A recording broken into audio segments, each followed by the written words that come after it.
Do you not want recording? All right. I will call the Wednesday, July 10th, 2024 meeting of the Monona Park and Rec Board to order. I think everyone is here, but Rachel and Tony. Is there a motion to approve the minutes of the June 26th meeting? Motion approved. Second. Any changes? Seeing none, all in favor of approving the minutes, say aye. Aye. Any opposed? Motion carries, the minutes are approved. Appearances. You have one appearance, usually like this, if you sit at the table with us, that means you're volunteering to be part of the committee in the future, so. Okay. Where would you like me to sit? Actually, my fault. No, we usually, well, at least we have been meeting up at the city hall, they kind of have a little bit, so anyway. We have the floor, I did send out the email, you all saw it with, some pictures that Mike had taken. But go ahead. Thanks, appreciate it. So, I know a few of you and some of you I don't. So I'm Mike Cooper. I'm been a Monona resident for about 10 years now. My wife and I moved our family here, from Milwaukee and, we love it. What is service? No, just- Yeah. So, last fall, my daughter, she's 9, or youngest, she just turned 10, but she was 9 at the time, and she started scooting over at the Monona Skate Park. And I used to skateboard when I was a kid, and I decided at 47, why not pick up a new hobby? So I started skateboarding again, and I found out I really enjoy it. And it's great exercise. My wife tells me it's really good for my balance, and as long as I wear my helmet and be not too much of a risk taker, it's a good thing. So, I really enjoy the meeting new people at the skate park. Is probably one of the best parts about it.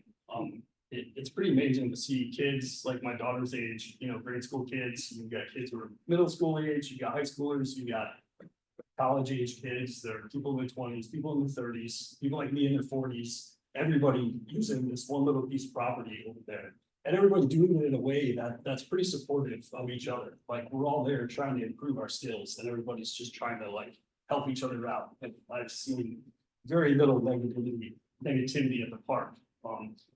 I believe in conversations with Doug, the park was built in around 2008, and somebody can correct me if that was wrong, but that was about 16, 17 years ago. And I also believe, what I've been told is there's been little maintenance done on the park since it's been built. I will say most of the ramps, the wood panels are in really good shape, the vast majority of it. I pulled together some images here. I can pass this around. You guys want to take a look, but I think Doug sent out the email. There are about 5 or 6 panels that are starting to show some deterioration, and I understand that you all are going to be discussing the future capital budget plan for the next 5 years, and I am here to advocate putting aside a few dollars so that we can fix some of the panels that are starting to become an issue over there. So again, I don't think there's a safety concern at this point with any of the damage that I see. I mean, people are using the park, and I use the park all the time, and we kind of just go around the little bad spots, and it's not really an issue at this point, but I can certainly see in the future where if this doesn't get addressed in a year or two, I think we're gonna have some issues over there. And so it's my hope that we can address this proactively and not have a situation where we have to shut down the skate park and wait to like order materials and get some people out there to fix it. So I was hoping we could put a plan in place to get these materials in the budget, and we can plan for getting the panels replaced as you see needed or necessary. Okay. Anybody have any questions? On one of the down slopes, there were a couple of slip boards, and when you're skateboarding down that, does that change your board going down? It can, yeah, I mean, generally, the one spot, like on the cover page, which shows the kind of the area out of was like a circle in the middle of the transition, like, we basically just skate around that. You go to the left of it and far right of it. I have gone over it, it's a little extra bump on your wheels, but usually you're going so fast that you don't really notice it too much. It's like a little bump.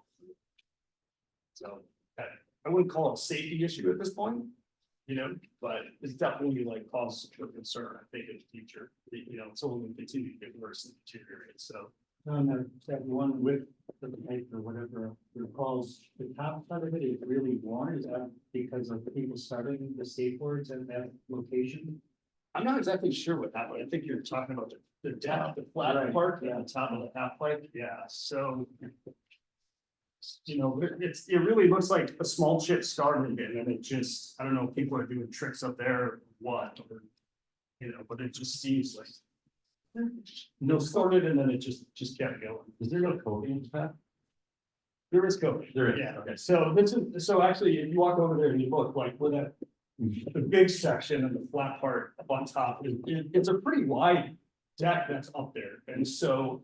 Maybe like from the end of the table to like here, where the railing is, right, and then the half pipe's over there, and you've got, this section is kind of like where this crack in the tables here, where the two meets.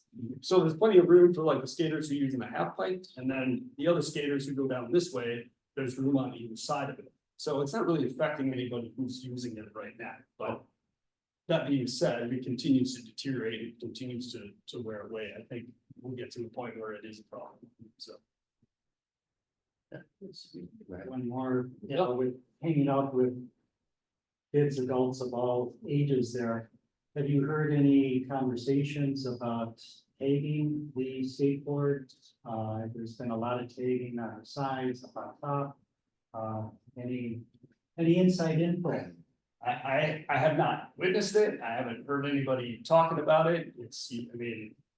It's one of those things where we tend to show up one day and it happened like overnight. So I haven't seen it during skateboard hours, I do tend to use it in the evenings when it cools off, so between 8 and 9:30. You know, I'm there quite a bit, I haven't seen anybody around doing that, but obviously somebody is. So, I know the picnic table that's over there gets hit pretty hard too, so it's unfortunate, but I haven't seen anything like the time that I've been there. Okay, did you want? Oh, I Anything think about about that? this is just deferred maintenance. It's typical of staffing levels that aren't appropriate for our system.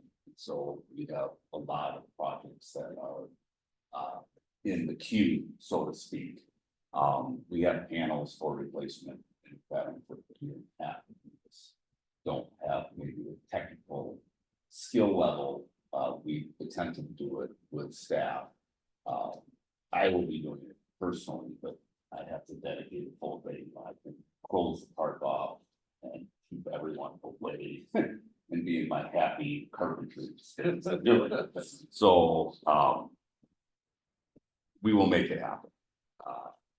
Later day. It's the goal. And again, not saying, like, I skated all the time, people skate all the time, I haven't heard anybody complaining, it's just. No, It's one of those things, I know it's been- nobody says anything, Yeah, it's been an Nothing issue, happens, It's- so- with that material, it's really challenging because it's thin. Yeah. And it's like, it's gotta get pre-drilled and counter seat at like the right spot, but when you drill the screws down through, you crack it. And that's what happened, where you can see the cracking on the top plate. The top version is probably a combination of water damage and vandalism. Quite frankly, we do see a lot of, vandalism at that facility, or attempted vandalism, but the skate park material has been pretty thorough. yeah, First section actually was 2005, and then the second, the corner pipe was 2008. So I think we're at a point where, we just need to get better at being able to like install the material. So we have enough to do the half pipe, and I believe I can use most of the half pipe that's not cracked, like wedge in where the top is. That was the plan. As we talk about what happens in the park system between May and June, it's a blur, kind of getting everything you see now up and ready. And then, July becomes project month. Right now, after what happened at the festival and Winter Park, that's our priority restoration. Police Department, for events, and then we work from there. So, I don't think at this point it's necessary for funding capital budget because these skate panels aren't entirely expensive or something, you know, if we were talking about.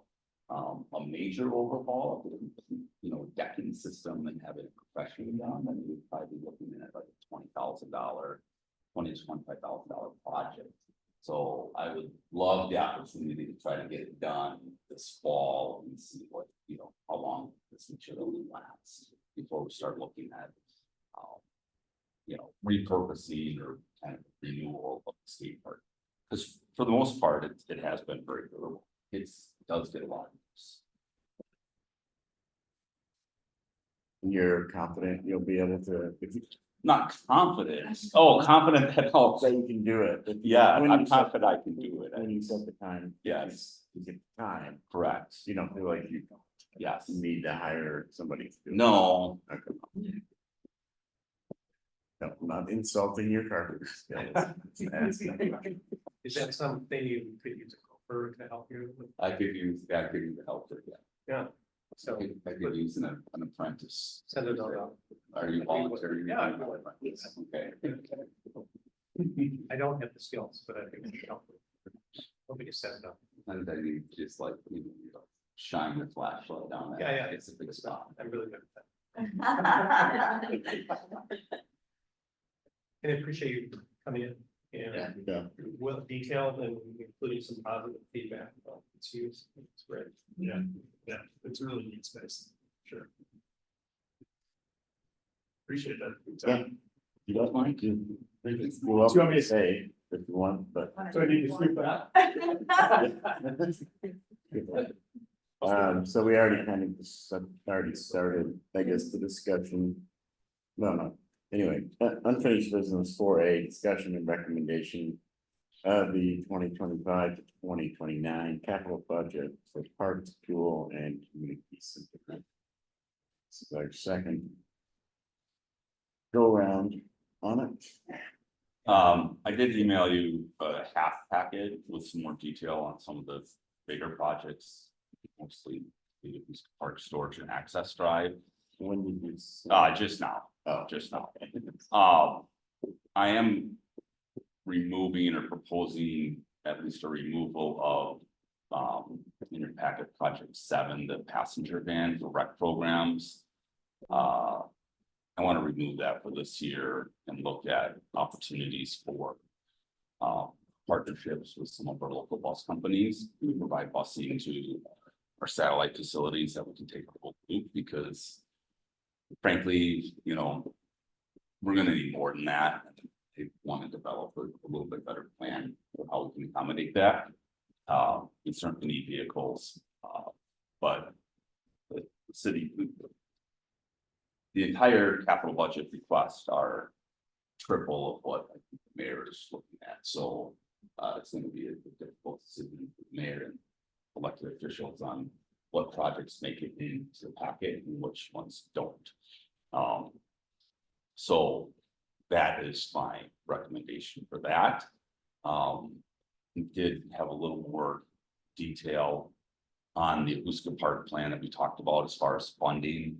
Just to reiterate that Ahuska is in a TIF district, so there is approximately $100,000 that we potentially would have access to if the council would utilize that funding. So just can't be used for bricks and mortar, but like the pathways in the park, we could use some of that funding for. We are getting fees in from the new apartment complexes, so the one on Broadway, that money is in. The one on, yeah, both on Broadway, I think are in, because they both pulled their building permits, and the one on Monona Drive is close. I heard this morning. Friday, I think they're gonna pull permits. I think. Yeah, so Friday is when we also get the check for parkland dedication, it's like 1,700 a unit. That will probably be on an agenda item next month as a recommendation as part of the operating budget to recommend to the planning CDA about raising those fees. As a future funding source. We're fairly low in town actually. Per unit fees. So anyway, I have some of that funding included in this. So this project has. The existing path, gravel path, gets reoriented to make room for the cold storage shed. Metal building, not like, glamorous, but it's very much needed for what we have for our equipment. And special event supplies, most notably the ice rink equipment, is stored offsite on the west side. And that's the purpose for that. Within that project, we would be adding the building.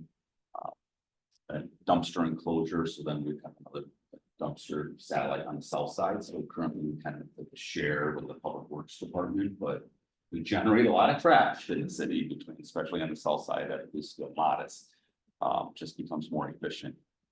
And then a couple little bays for some, ball diamond material, so like top dressing. Field amendments that we can have access to at that site. There's a component with the design that we could, for some public use of that is to make improvements to where the food carts stand. So currently we have Papa's Barbecue, which is at the end of their facility use agreement. And I think before we enter into the long term, we want to look at the opportunity to have more food carts that we could have dedicated space to and create more of a food truck park almost, where you can have it more picnic tables and lighted and just more activity. So as for those of you that toured Ahuska, like the challenges is like the out of sight, out of mind park, but it's the most visible park for non-residents. And also the easiest access for people coming off the Beltline and Stolen Road and the busing, so that creates a set of challenges. And what we can combat that with and make it is a program. Just having more options there for people to come in and use the park in healthy, active way, like to see. Yeah, you're referring to there's typically at least one homeless person in their vehicle living down there, basically. Correct, yeah, multiple people, we've had people there that have had, warrants out for their arrest for violent behavior, interact with our staff and people that are using the park and had issues with people kind of camping under the shelter and rent the shelter. It's awkward moments. And so it's difficult for us, I think, that live in the city because we don't have to use Ahuska that much, so we don't have a personal experience with having kids, activity, tennis or type of football. I have a relative that plays baseball. Like farmers market is like a different version of Ahuska because it's just that activity can take over the park on a Sunday morning and it's just like, it's great, everyone's here.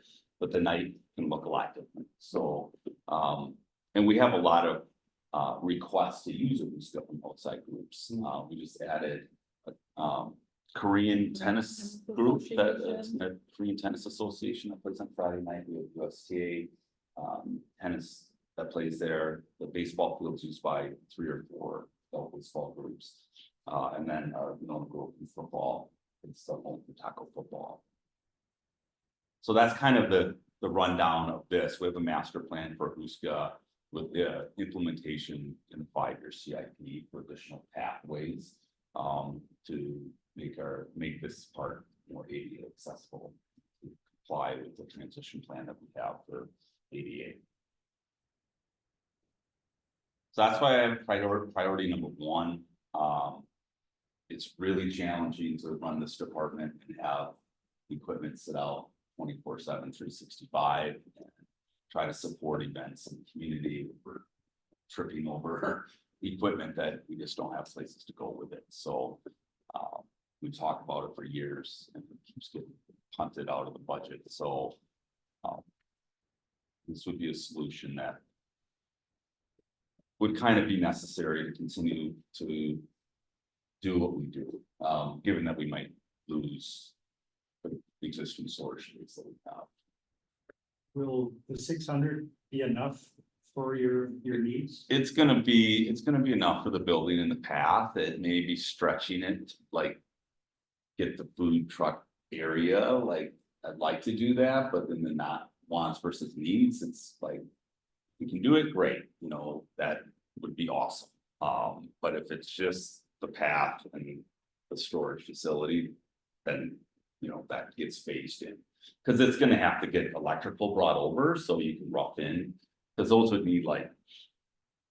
50 amp dedicated circuits for each like food truck, so then they can plug in and not have a generator going. It's almost like a semi-permanent, you know. Ideally, we would be looking at 5 spots, you know, 4 to 5 spots that we could then RFP out for. Small food cart operations to, you know, bend there and potentially make 5 times the amount of that. So those would be, we had concrete pad, So those would be like an asphalt, the asphalt path, and then there would probably be like a little buffer zone where the electrical hookup would be, because we'd be switching where they bend, they'd be bending in towards the shelter. yeah. Because we want to keep that access path available for the city trucks that are Right. going in and out, and then the garbage dump truck to get the trash empty. Jake, am I assuming we're gonna go through these individually and just discuss them? I'm gonna go Vote as a quick whole? though. It's Yeah, gonna go quick, much quicker. This was just the big one, and I think the other ones I'll just. Briefly, or if you have questions on it. just, no, I just wondered, I think we have to go tour and listen to you, but there's not really a downside to putting in a food cart access. So it's gonna make the park more appealing for other people. Yeah, It's it'd be a great nice to idea. include that if we can, as part of this. Yeah, I do feel like this is the year for storage though. We're actually gonna make it happen this. I mean, how many times? Great. It's, yeah, I hope so.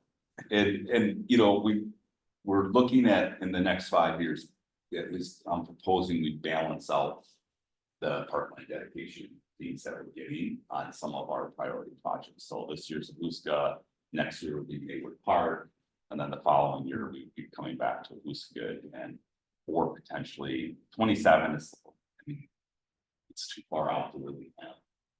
Look at what's gonna be in the Yeah. priority queue at that point. I think it's better to look at the first 2 years. all right,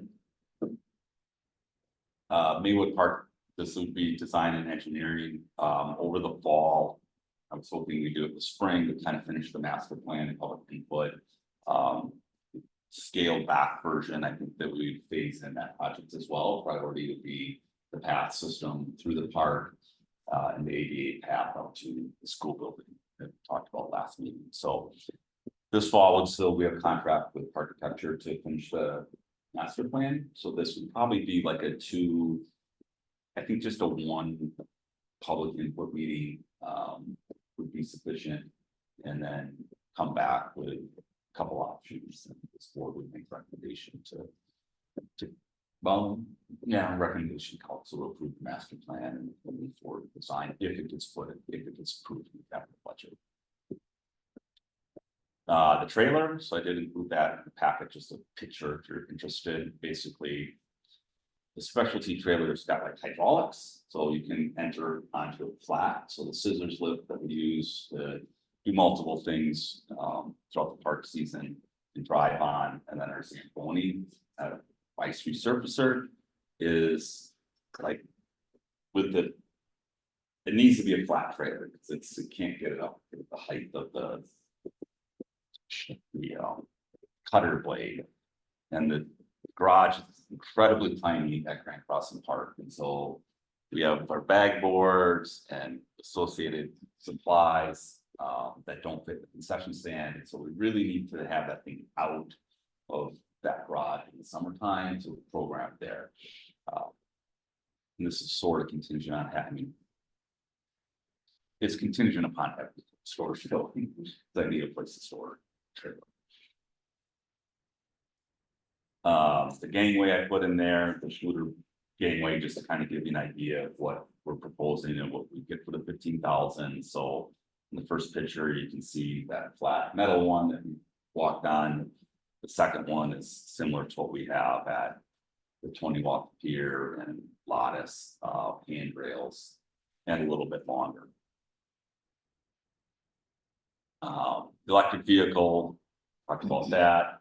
That's just another necessary vehicle. The park tree removal planting treatment for next year is gonna be less, so the funding level is reduced. We still have some removals, contracted removals that we're anticipating at Maywood. Specifically, we probably can't wait until 2026 to take more of those dead ash trees down in the mountain bike trail. And then planting a few new trees along the path, but we hope that most of the cost of those trees will be covered with the donor program that we have. As I mentioned before, I'm recommending removing the passenger ban for this next year. The Arrowhead and Wild Haven water fountains bubblers, that's part of the very large Tony Walker Trail road project. And then we start putting in the some more deferred maintenance, so parking lots work at Fireman's is now 10 years old, starting to see cracking, so that would be a complete crack filling, seal coating, relining, striping of that parking lot. And then our standard bike racks, benches, and trash cans. So this year's allotment kind of went towards, we use that for purchasing wood for existing picnic tables. We bought some of the recycled ones at Fireman's, if you've seen those, the recycled plastic, they look pretty sharp, really heavy. So they can stay, the ones that we wanted to stay in one location, those are good.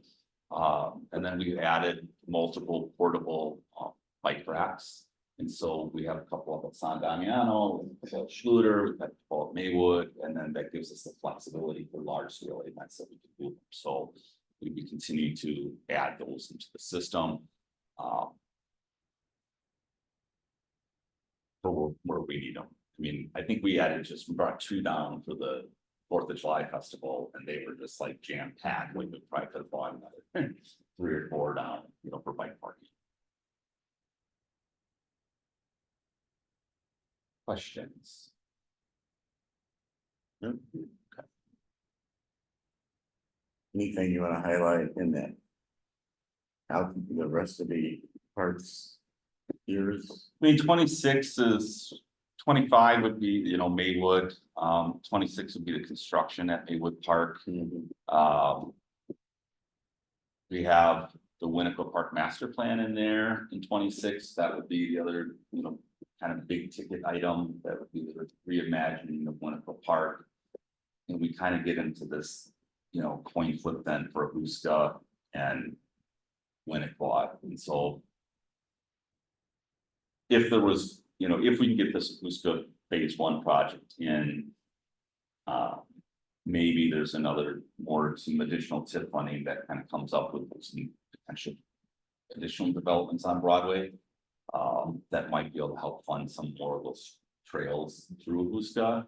I think there's probably good discussion points for moving forward with a more definitive plan with Winnequa Park. And seeing that kind of through the master plan. Some of it's going to depend on what happens with the public safety building. There's a lot of city things in motion. There's Nichols Road reconstruction, there's public safety building, there's discussion you have to have about the future of the playground. And, large scale special events in the park, and so that may kind of push that project forward a little bit faster.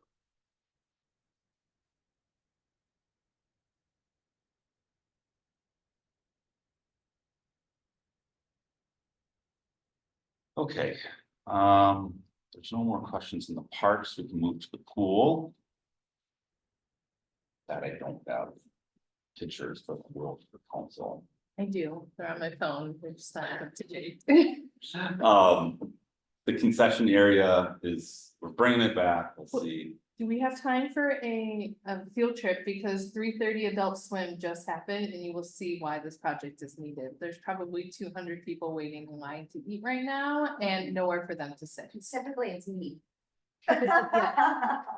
So Well- right now would be the prime example, it's 3:30 and they're all waiting to eat at the concession. Yeah. With nowhere to sit or. stand. I believe it. It's a pretty small area. The The other stuff is all mechanical maintenance, Oh, could we just, on the concession area expansion, would that? Just make the area where, how would you do that? So the area that's in between the parking lot and the concession stand and the tennis court, that's a basic green patch of nothingness that Right. happens. We would expand the concession pad out, and then also include the little service drive area that, the concession stand door, outside door leads to. So it'd probably give us, I think what we said, an extra 150, 200 square feet. And then they would include additional shade structure, so the existing shade structure that we have in there is held up by 6 pillars that takes seating area up for tables and chairs currently, so we would be hopefully replacing and knocking that down with the new cantilever style shade structure that would then take up a bigger, larger area of that concession stand. So it includes furniture, the concrete, the fencing, and then the shade structure itself. Okay, thanks. Water slide, pump replacement. On borrowed time with that pump right now.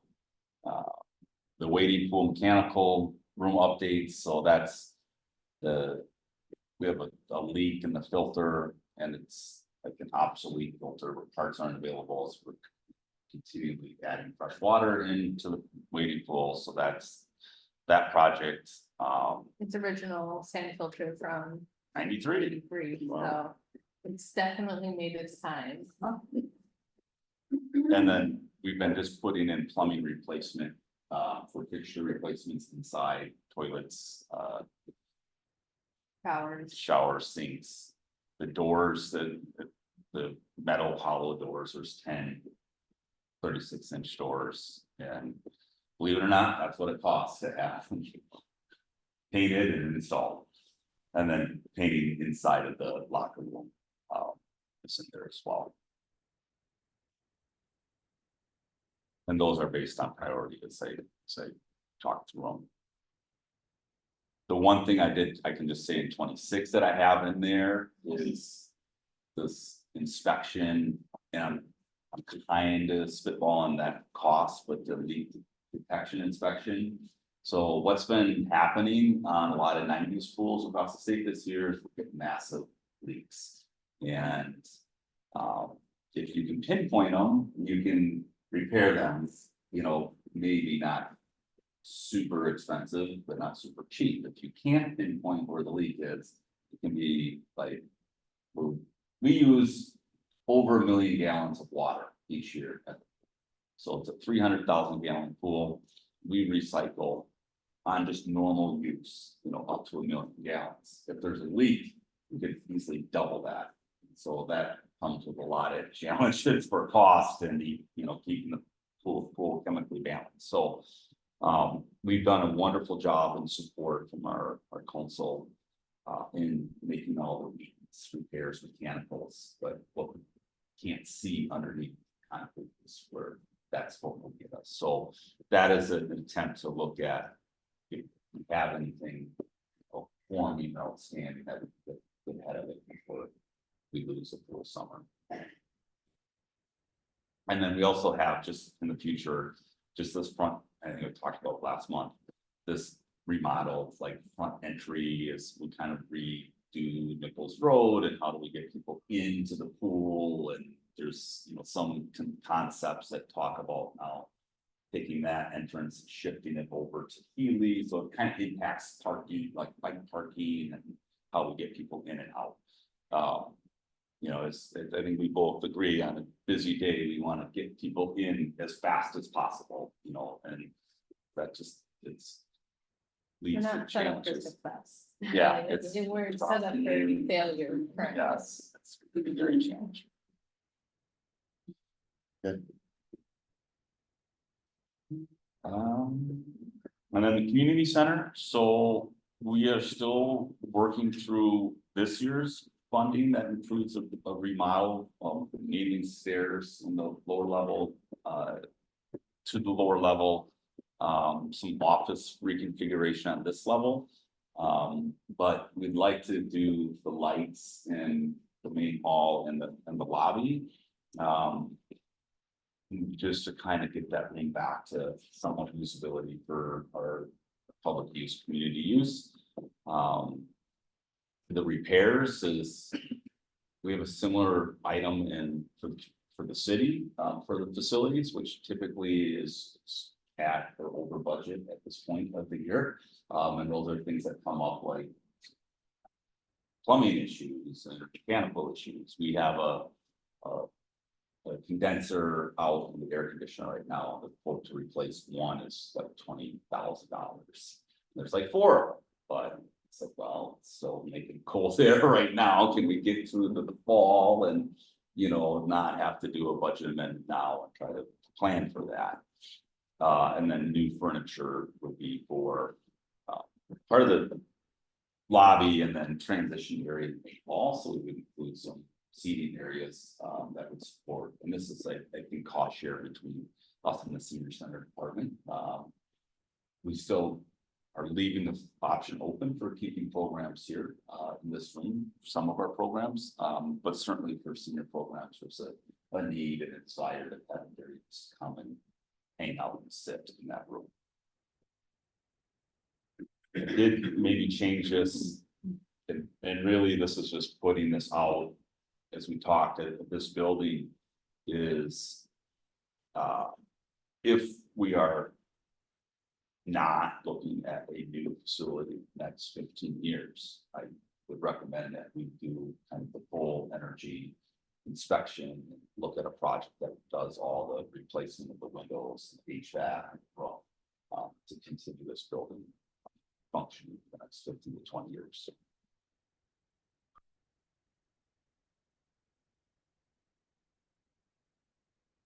That's it.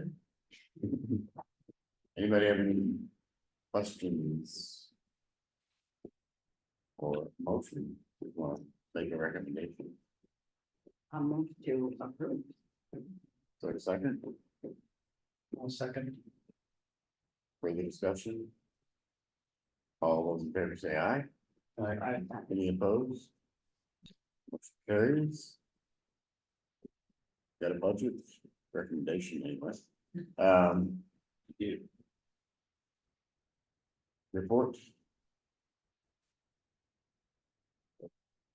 Let's see. You know, I love my little reports here in my presentations. So I got one that highlights what we did in June. If I can present over there. There we go. So we have multiple team members that are experts in this Canva app, so we use certainly different apps and tools for marketing. Missy does a great job with Canva. I can't do it at all, but So June going into July is by far our busiest month. I know that Jake talks a lot about May and the prep for it, and I would say that is also true, but once we get people here, we're like go, go, go at all times. So every once in a while, we like to sit back and enjoy the view, and this happened to be a pretty picture after one of the storms, which is great to see. Monona happens to have, I'd say, some of the best views at all times, at all points. Just a quick little overview of who and what we are in June specifically. We have 130 seasonal employees that spans across parks, summer camp, pool, and below deck. You can see Jessica and her amazing crew up here at below deck.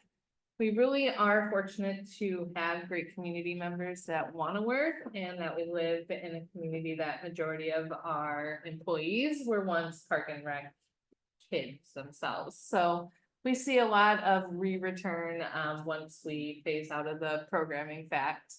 We had 24 park shelters in the month of June alone between the 4 shelters. We had 6 special events or assisted with 6 special events in Monona.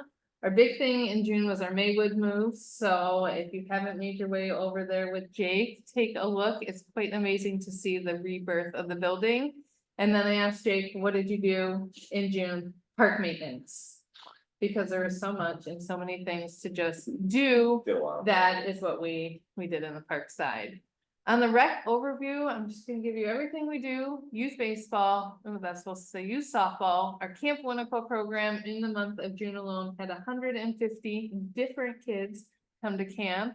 Our Bait Buddies Fishing Club had 30 participants, Sports Camp 20, Weekly Wonders 75, Bike Camp 40 participants, tennis lesson 50. Pickleball, we had 40 participants between lessons and our boost program. Dance happens right here in this building with 2 full classes of 20 participants. Wellness on the Waters, our free fitness program at Grand Crossing Park happens Monday through Thursday with 150 participants that checked in. Our track and field program with amazing coach Andy and Krista have 35 participants, which is full. We do that up at the high school and we have access to the track, which is great to see. And then our Adult Bags League is at Grand Crossing Park with 8 teams. So this is who we have participating. And it takes a lot of what we do to actually make it all happen. Like you said, the 130 per employees really are what make it possible to happen. Everyone has their own little special talent bucket, as we say, which is what makes all these programs and things work. Bait Buddies, all sorts of fun things. Missy, is the track and field set skill development or is it the competition? They do one inner city meet. So there's an actual Dane County track and field like community. Right. And they host an event, and so the kids can sign up on their own for whichever. That's tomorrow. Tomorrow, yeah, I So do you tomorrow. give them that information. Yep, so we email them out and say, hey, you So get it's fun. to self-register. We're actually really fortunate, our instructors, Andy and Krista, who live in Monona, and kids participate in our program. He is an Olympic athlete trainer. And so he was able to bring an athlete who will be participating in the games this summer to the program. So the kids got to meet and see and learn some things. They were there, not this past weekend, but the weekend before. So it's really great to see all the different opportunities and talent buckets that we have and where we can pull from. So if anybody has any great talents, we are always looking for instructors. I have a question about Camp Winnequa. Since you moved to Maywood this summer, what was the increase in population that you're able to serve now? So we kept out last summer at 75 participants, so it was a huge jump to have.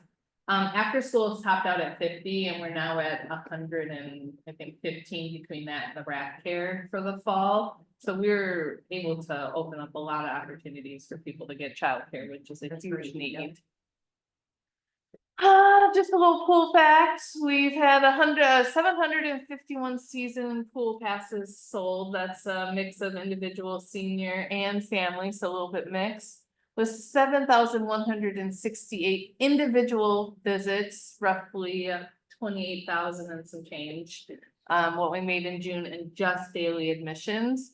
We had 14 different pool parties and in June, 250 some lesson participants. And I told Jake and department head, we're at 44 active rescues and saves, which is an amazing thing to think that 44 people, if we were not on duty, would not be leaving our facility on their own. So when you talk about the pool and what it really does and who matters, it matters to those people that walked out because they wouldn't have on their own. And just some community involvement. We've been working with the Sailing Club, Swim and Dive, Youth Football, Monona Grove School District, USTA, multiple scout organizations.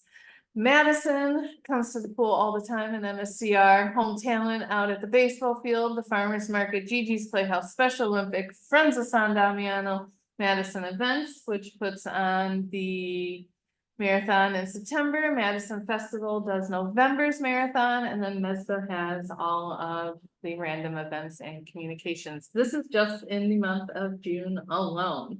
So to say we're busy is an understatement. And if you're not following us on our social media, we're on all the fun ones. I gotta add TikTok on there, so we now have a TikTok. I just want to see Jay down there. Parks and Rec. Yes. At Monona Parks Rec. That's all the fun, exciting things in the month of June. Wow. Just June.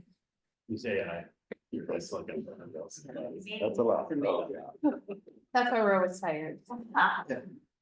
Right. Yeah, and what's interesting on those programs, that whole list that Missy shared in 2008, we had the first two, baseball and softball, everything else has been. We expanded baseball, like the 12-year-old baseball. Yeah, That was a talk real- about my 12U. You So baseball. excited, we got enough, so my son played the Kennedy Little League this year. Because we don't offer you 12, so it wasn't Right, that we you didn't chose offer it it. instead of us. We just did But it. for years, we've been trying to like work with other communities and rec travel. And I was like, you know, it's really great. It's this like multiple age groups going on at this facility and, you know, it's like 2 nights a week. Same spot, we got umpires, it's great. And then I'm like, but then it's done in June, like everyone's done unless you're on the all-stars. So then we have this like window between the end of baseball and the start of football season, which is in August. And these kids from multiple age groups, really 4th through 6th graders around town, just notice them playing football and baseball all day long. So we brought it back and last night was our first game night, so 40 participants. 40 kids and one of our local residents. Andy Actually, Johnson, that 100 Sports, so he's one of our sponsors, so he sponsors. You know, the league, which has been great, and so, yeah, part of that is, it's been really fun, so. On Monday, as part of my report, I'll probably be from the park on the second read of the, approval for the trail expansion project, because we have these on. But that'll be on the council agenda for approval, anticipated construction starting after Labor Day, so that'll be the north end of the park, very exciting. But we're shifting, of course, everything around from soccer to play football to tackle football, practice fields. And We'll then. make it work. We got plenty of Right. other parts. and Yeah. we'll Figure out how to share the well. We'll make it. So we will be starting next week, end of this week, early next week on some restoration work of the park from damage from the festival. Is there a lot? Fair enough. Fair. What we'll be doing though is that there's a storm pipe that's been clogged and caused a lot of the backflow. Caused an issue. A good chunk of it, so that with Public Works will be replacing. And then we'll be doing kind of our traditional landscape management, aerating, top dressing, seeding, and then we'll have that snow fence off, basically. Does the festival pay for those fees or? We will attempt, we will see what happens with that, but our goal at this point is just to get the park back usable by Labor Day. And then we've got some areas on the other side of the park, by the parking lot where the carnival was, that needs some work. We've also got issues at it, just the rain and the water, it's just made it soft everywhere. But those will happen over a 2-week period here in July. And, you know, supporting the rest of the events, so we have friends of, so past thunder, but we have an event tomorrow night at San Jacinto. Friends of are back, and then the following weeks, the Friends of the Senior Center start their concert series in the park, so. Let's hope for a dry weekend, it's supposed to be hot, humid, so who knows? It could be They'll be at the pool. rainy, but yeah, the pool, we want them to come to the pool. So that's where we're at, with that, I think otherwise. For the most part, the festival went off, well, a lot of people, I think during the day on 4th and we got the fireworks in, through the night. And for the most part, I thought the community did a pretty good job with like trash collection. We had our crew in on it. We were completely cleaned up on all of our cans and volunteers did place some of the additional trash in areas that we pick it up by 10 o'clock. So we were completely done by like 11 p.m. Like that. Did parks handle the dumpsters and stuff or? No, that's part of the best. Okay. It's the big dumpsters. Good, anything else? That's all I had. Any committee members, any reports, or motion to adjourn? This beer garden at Sandown, tomorrow, ladies must swing. First time that we're serving wine at a beer garden. So, and so we just have one permit for the year for that, other than for cots. And the wrestlers will be there, the MGM wrestling, selling hot dogs and brats, so food trucks. And the last opportunity to see the sculptures. Oh, they're still there.